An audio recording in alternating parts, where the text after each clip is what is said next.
भाई साहब, पाकिस्तान क्या किया? घर में बुला के ऑस्ट्रेलिया के पेल दिया। হ্যালো ভিউয়ার্স, আসসালামু আলাইকুম। এস্টারডে টি-20 ম্যাচ ছিল পাকিস্তান উইথ অস্ট্রেলিয়ার।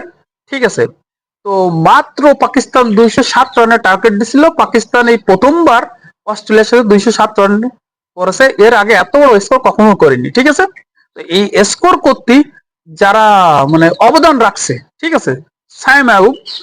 সে সাইম আউব মাত্র 37 বল খেলেছে, 56 রান করেছে। ঠিক আছে, এরপর আসেন বাবর আজম।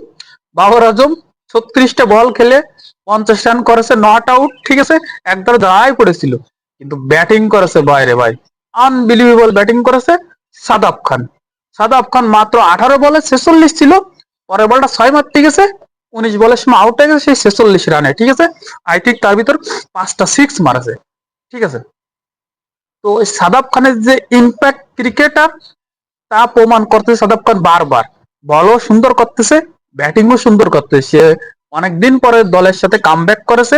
তার যে ফর্ম, তো পাকিস্তানের টিমটা স্ট্রং করেছে।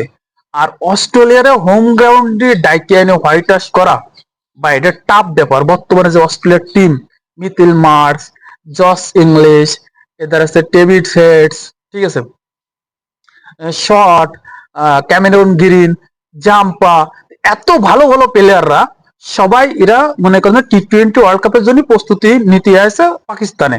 যে এশিয়ার একটা টিমের সাথে খেললি, কারণ আমরা এশিয়া এসে ক্রিকেট খেলবো টি-20 ওয়ার্ল্ড কাপ, তো আমাদের একটা প্রস্তুতি ভালো হবে।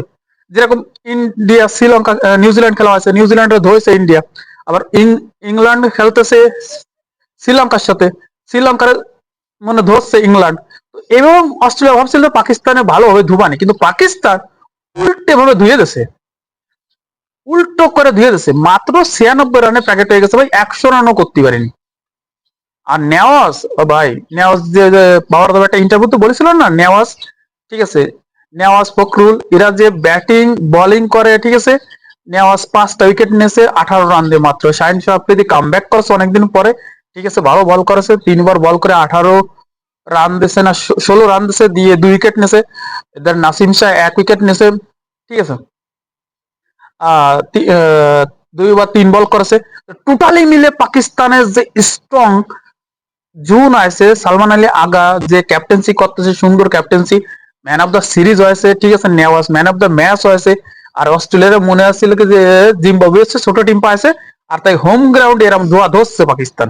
ঠিক আছে, তো এই যে পাকিস্তানের কামব্যাকটা সুন্দর, আর এটা যদি এরা ধরে রাখতে পারে তো এরা ওয়ার্ল্ড কাপে ভালো কিছু করতে পারে আশা করা যায়।